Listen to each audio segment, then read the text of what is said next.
Hello! Welcome to Yoyogi Park, Tokyo, Japan. Try namin ikutin to. And also, hahanap tayo ng cherry blossom. Okay? Samahan nyo kami.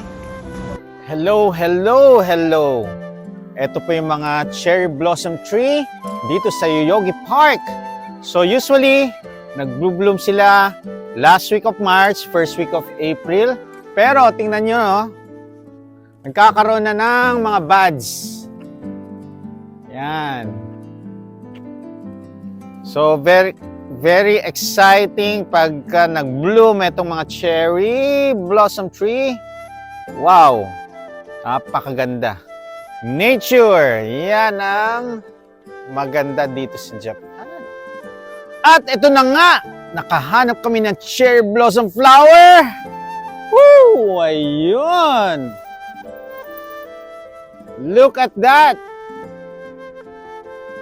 Oh, ganda! Mas maganda yan. Pagka in full bloom, marami. Nako, punong-puno yan. Yung Yoyogi Park, punong-puno ng cherry blossom flower. Kaya napakaganda dito sa Japan. Enjoy lang ang scenery. Let's go! Bye!